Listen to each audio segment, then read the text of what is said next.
We got some good news today, ladies. Today, the FDA announced a major change in how menopause hormone therapy is labeled. They announced they're going to remove the strongest warning that's kept so many women away from relief. Now, it's been almost a month now since I did the last menopause diary entry. I was trying to figure out what I was going to do next. And this is so timely because I literally just called the other day to make an appointment for my next pellet.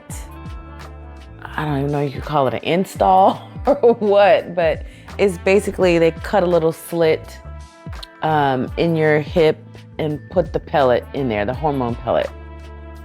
Let me back up. I'm all over the place. So the type of hormone replacement therapy that I have opted for is bioidentical hormone replacement therapy. And for a while I was using the creams and a progesterone capsule, but then I transitioned to the bioidentical hormone replacement therapy pellet, which requires the two pellets, and then there's a progesterone capsule I take. Changed my life. Completely changed my life. Now, this announcement today about the black box warning, it won't necessarily affect me right away because the bioidentical hormone replacement therapy tends to not be covered by insurance anyway. I think there may be some plans to cover it, but I don't think there's very many, and I have really good insurance. So I pay out of pocket for the BHRT. The pellets are even more than just the standard creams and the capsule, but it's worth it. I'll do a whole nother post about that one day, but the biggest thing today is that this announcement hopefully will have more women feel confident about going to get some sort of hormone replacement therapy at all. So many women, out of fear, don't take anything. They suffer problems with their skin, problems with mood, problems with maybe vaginal issues, problems with libido, problems with weight gain, problems with so many different things that you don't have to deal with if you're on hormone replacement therapy. Basically what happens is that your body is not creating enough of the hormones that you need to function well as a woman. That's just what it is. It happens to men as well. As you get older, your hormones tend to deplete, tend to decrease. You don't create as much.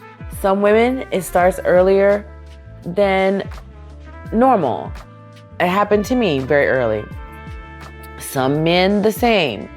So it's a situation that a lot of women have just been suffering through because for years there were all these things about blood clots and strokes and breast cancer that were possible by taking these therapies. I have a post here I did a few weeks ago as well about having a breast cancer scare and thinking, the first thought that popped in my head was, oh my God, it's because of this damn HRT. I had a conversation with my doctor about it, and thankfully I got through that whole mammogram scare. It was nothing. There was no cancer. I'm going back in February, I think, to get my follow-up.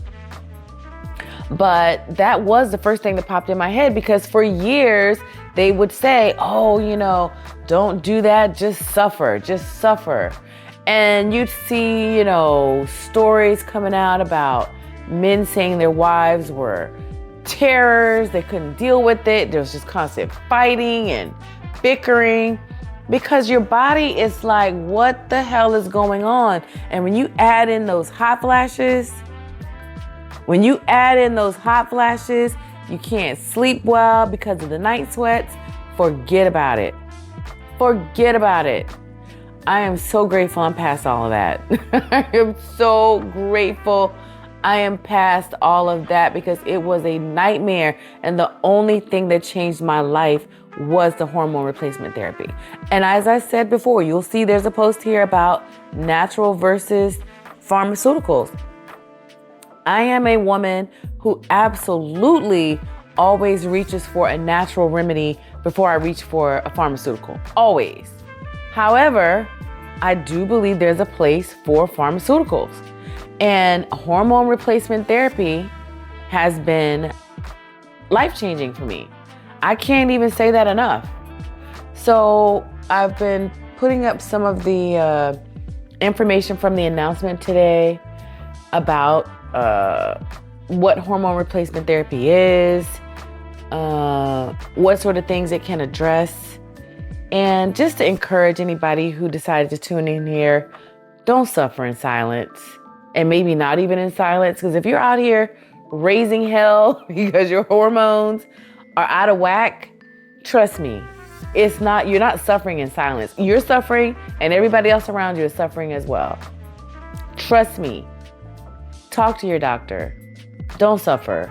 Don't let the people around you suffer as well. And I'm sorry, when I think about how long it took me to finally find the right combination and the right solution, I can't even imagine having gone through the last 5 years with no support. It was hell. It was absolutely hell. So this is great news today. As I said before in another video, even if you decide to go this route, you still do need to make sure to stay on top of your health. You don't just get on this stuff and then set it and forget it. You need to make sure you're checking in with somebody. I'm a part of an integrative medicine club, a clinic, whatever you want to call it. It's a membership I have. And they're constantly checking all of my blood levels, like almost everything in my body they check. Everything from my iron, how my hormones are looking, of course, my vitamin D levels, my vitamin C levels, copper. I mean, when I tell you everything under the sun, they check everything under the sun, because all these components work together to keep you functioning well and to keep you sane.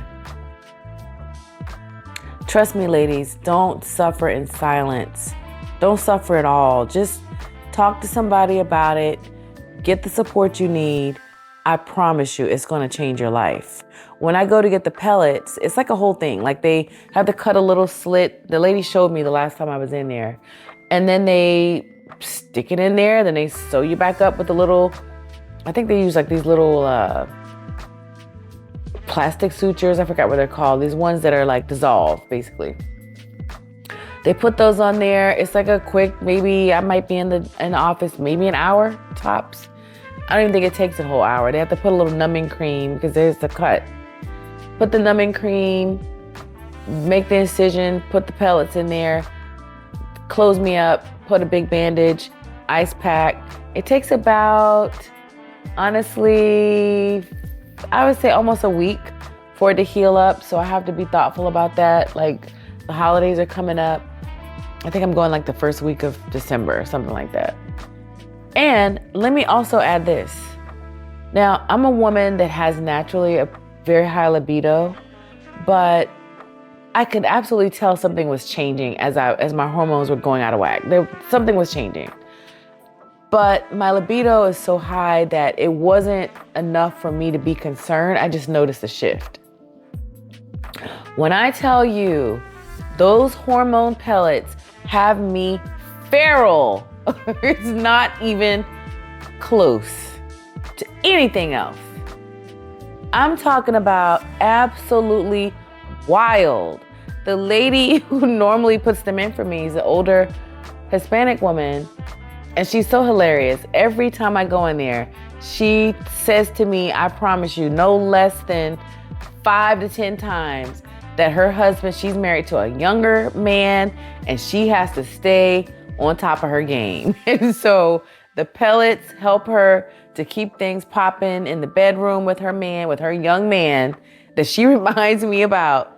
Every third sentence, she's telling me how young her husband is. Now, I hadn't asked her how much younger, but it's hilarious how much she tells me about this young husband. And, you know, we joke about it. The first time I went in there, she was like, these pellets are going to change your life. And I thought to myself, what is it that deep? It's that deep.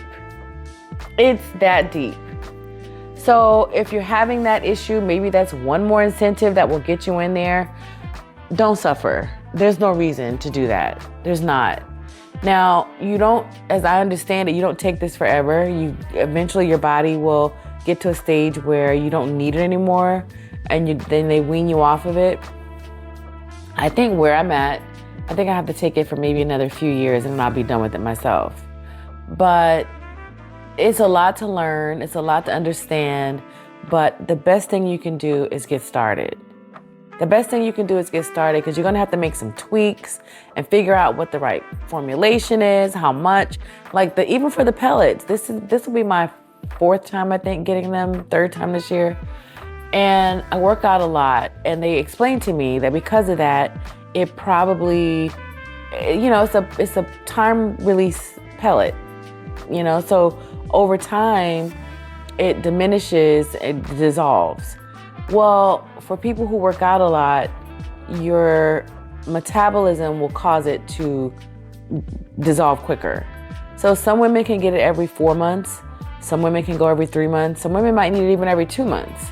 I honestly need it about every 2 months, but I've been going every 3 just because I don't want to push it. You know, I still understand that there are some concerns about this stuff. You know, I'm not blindly going to be just taking it. As I said, I'm still staying on top of my blood work. And so that's very important to me. But I'm going to kind of monitor the next few months and see how I go, because my workouts have been getting more aggressive. So I might need to get it every 2 months. I've been kind of holding out, but I might need to start getting it every 2 months myself. I'll see how things go after this next one. And then, you know, the next maybe 1 or 2. But great news today. I hope that anybody who is suffering will look into it. If you have questions, throw them in the comments. I am not a doctor. This is not medical advice, but I do believe that there's peace to be found in using hormone replacement therapy, preferably bioidentical, but even the general hormone replacement therapy will be better than nothing for most women. Good luck.